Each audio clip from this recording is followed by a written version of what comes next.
E aí pessoal, tudo bem? Eu sou o Vitor Magalhães, sou médico, sou oncologista e estou vindo aqui contribuir, fazer a minha parte, trazer informações de qualidade para vocês sobre o coronavírus e também falar um pouquinho sobre pacientes com câncer e os riscos que eles podem ter e cuidados que devem ter. Eu já falei muito no final da semana, postei algumas coisas nos stories do Instagram, né? Mas eu acho que eu tenho que falar um pouco mais sobre isso, até para uma forma de divulgação, para ficar mais fácil vocês divulgarem essa informação para outras pessoas, tá? Então é o seguinte, só fazendo um resumo da história.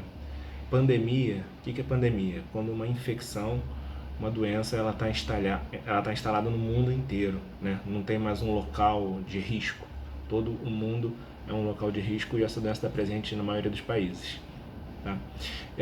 O mundo já passou por várias pandemias, então eu separei algumas aqui para passar para vocês.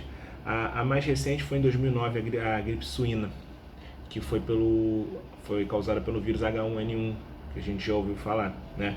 E aí em 1968 teve o H3N2, que também foi uma gripe. Em 1957 foi a gripe asiática. E uma das mais famosas é a gripe espanhola. Teve a gripe espanhola em 1918, durante a Primeira Guerra Mundial.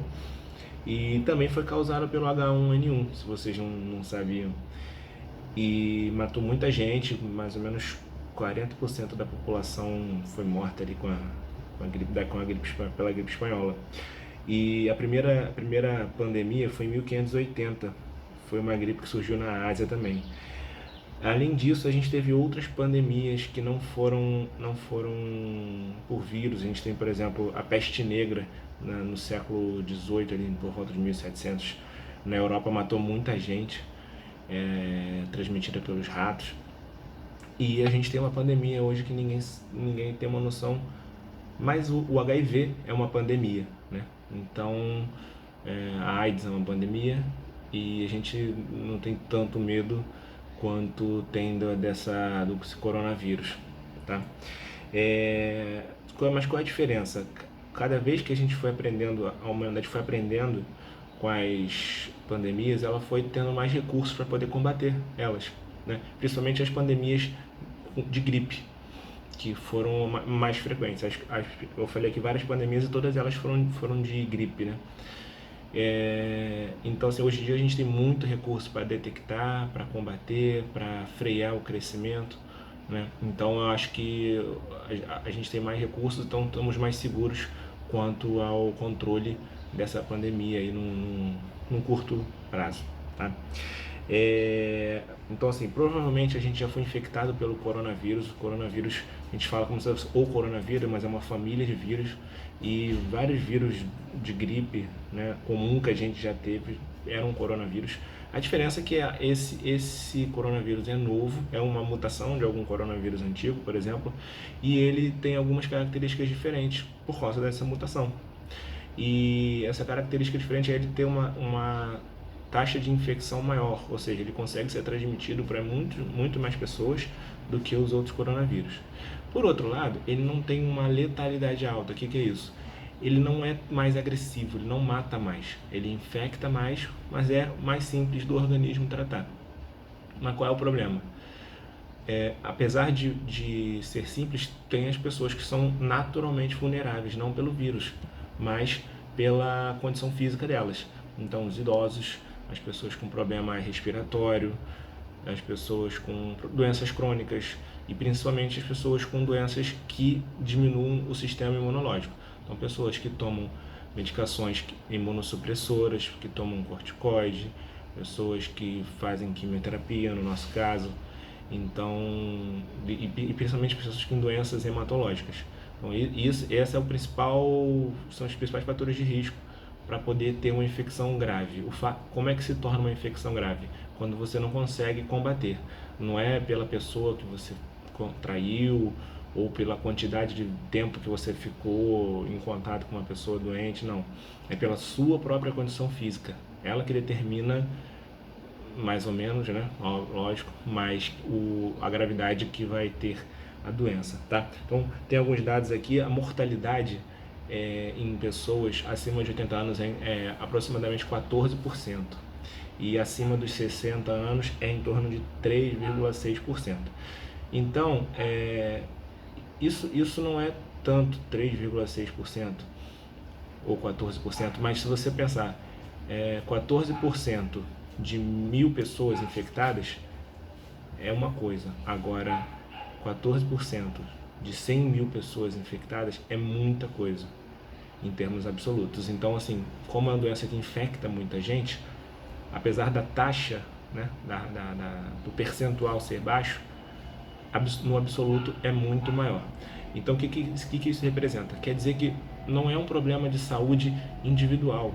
Por exemplo, o risco individual é baixo. Você pegar a doença e morrer é baixo. De qualquer pessoa pegar a doença e morrer é baixo. O problema é em termos de saúde pública, de saúde coletiva. Entendeu? 14% de 100.000 pessoas vai ser, tem que fazer as contas, 14.000 pessoas. Então, assim, o sistema de saúde não vai aguentar suportar 14.000 pessoas internadas, por exemplo, entendeu? Ao mesmo tempo, um espaço curto de tempo. Então, o problema é mais de saúde coletiva. Então, a nossa preocupação, essa preocupação toda da saúde, do Ministério da Saúde, das órgãos de saúde, é evitar um colapso do sistema de saúde e não uma gravidade, o risco de muita gente morrer. Esse é o principal problema. Então vocês tenham em mente que qual é a função de cada pessoa: evitar a disseminação da doença para não criar problemas no sistema de saúde. E aí vem o segundo problema: se o sistema de saúde está sobrecarregado com pessoas com suspeita ou então com doença confirmada de coronavírus, outras doenças acabam não sendo tratadas. Então vocês que fazem quimioterapia, tiver uma infecção, uma neutropenia febril, até para diagnóstico de câncer não vai ter vaga. Então é importante todos ajudarem para poder a gente conseguir ter um sistema de saúde funcionando de uma maneira ordenada, com vaga para todas as doenças, porque a gente não deixa de ficar doente de outros problemas, não deixa de ter pneumonias, não deixa de ter infecções urinárias, não deixa de ter câncer, não deixa de ter infarto. Então a gente tem que ter uma organização do sistema de saúde, tá? Algumas informações também: o período de incubação é em média de 5 dias, podendo ir até 12 dias. O que é incubação? É o do tempo do contato até o início dos sintomas. Então nem sempre você vai saber quando que você foi infectado. E tem alguns estudos que mostram que já começa a transmitir antes de aparecer os sintomas. Isso é um problema, porque você não sabe que tem sintomas, você já começa a transmitir. Então, as regras de etiqueta que a gente vai falar um pouco mais na frente, que é lavar as mãos e evitar tossir, espirrar, proteger na tosse, no espirro, tem que ser feitas de uma maneira constante, independente se você estiver suspeitando que tem infecção ou não. E a transmissão é feita principalmente por gotículas. As gotículas, elas são secreções grandes que saem da via aérea e elas viajam no máximo 2 metros, elas não viajam muito. Então, por isso que tem aquela distância de 2 metros. Né? E também secreções dessas gotículas que ficam na mão e vão para superfícies e depois a outra pessoa entra em contato com aquela superfície. Então, isso tem que ser... a etiqueta também de não levar a mão à boca, lavar a mão, é por conta desse mecanismo de transmissão. Em relação à gravidade da doença, 81% dos casos são simples. O que é casos simples? Você tem uma tosse, uma febre e passa sozinho, igual qualquer gripe. Então, por isso que ela não é uma doença grave em termos individuais, para a saúde individual. Tá? Doença grave é aquela que você precisa de hospitalização, mas só para observação e cuidados, 14%. 5% são apenas que são pacientes que entram em insuficiência respiratória, que precisam ser entubados, né? Respirador, sedação, aquela coisa mais grave de CTI, que é onde eu trabalho e que eu vejo muito, né? Então espero que não precise pegar nenhum coronavírus ainda.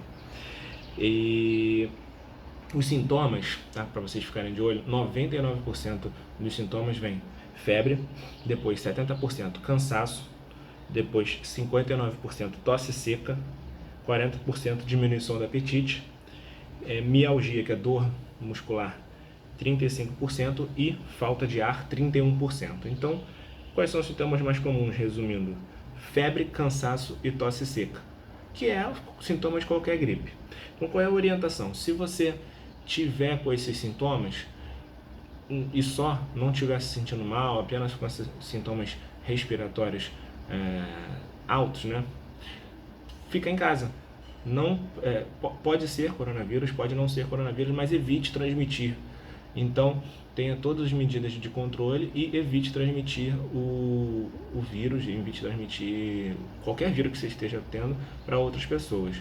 Se você tiver sintomas mais graves, né, como uma piora importante, falta de ar, está se sentindo muito mal, muita dor, por exemplo, mas principalmente muita falta de ar, aí sim você deve procurar o hospital e logo no hospital informar que você está com esses sintomas, que aí eles vão ver se o quadro é compatível ou não, porque também não é só isso. Você tem que ver se você tem contato com pessoas suspeitas, se tem histórico de viagem. Também não é todo o caso que vai ser coronavírus. Tá? Então, agora algumas dicas, umas coisas bastante interessantes que geram muitas dúvidas. Máscara. Não adianta você sair de máscara por aí, para cima e para baixo de máscara.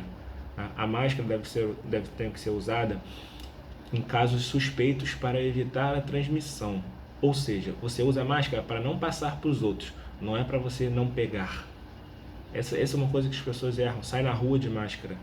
Sai na rua de máscara, mas você coloca a mão nas coisas e depois vai no rosto, bota a mão na máscara, a mão suja com vírus na máscara. Então não adianta.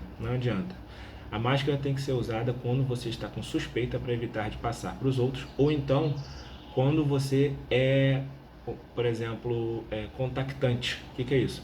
Você mora na mesma casa que tem uma pessoa com suspeita, ou então você mora na mesma casa que tem uma pessoa com um caso confirmado. Aí sim você vai usar a máscara para poder se prevenir, mas também vai ter todos os outros cuidados que você deveria ter. Agora, não faz sentido você sair na rua andando de máscara. Isso não protege, não é isso, não é recomendado. E se acontecer isso aí, vai ter uma correria por trás de máscara e vai acabar as máscaras nos hospitais, então vai atrapalhar quem realmente precisa de máscara, tá bom? Luva, tá? Luva, para que serve a luva também? A luva serve para você se prevenir de se contaminar e passar aquilo ali pro rosto. Então não adianta você também usar a luva toda hora e vai ficar botando a luva no rosto. Então a luva serve para quando você vai manipular utensílios, você vai encostar alguma coisa que você tem a possibilidade de estar infectado com o vírus. Então, dá um exemplo, não adianta você pegar a luva e ir pro metrô, porque você vai ficar com aquela luva ali andando direto, depois você vai encostar no seu rosto, vai encostar em outras coisas, então não adianta. É naquele momento que você está utilizando. Ou seja, profissionais de saúde. Então o profissional de saúde vai coletar um exame de sangue, vai examinar o paciente, aí tem que botar a luva para poder se proteger. Depois vai tirar a luva e vai lavar a mão. Inclusive tem que lavar a mão antes, colocar a luva e depois colocar a luva. Então assim, no geral não precisem de luva, tá?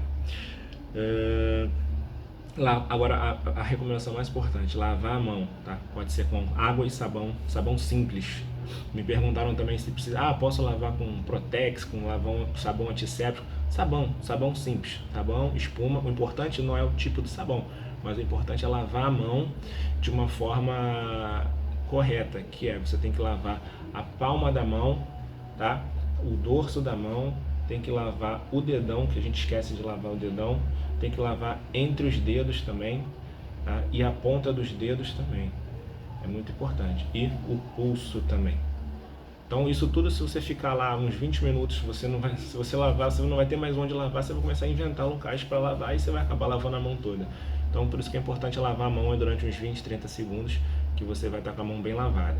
Mesma coisa, o álcool gel tem que passar também em todos esses lugares. Então você coloca o álcool gel e passa em todos esses lugares que eu falei, que aí você vai estar se protegendo. Isso várias vezes ao dia, criar esse hábito que aí você vai estar conseguindo se proteger. Tá? Tosse, tem a questão da etiqueta da tosse.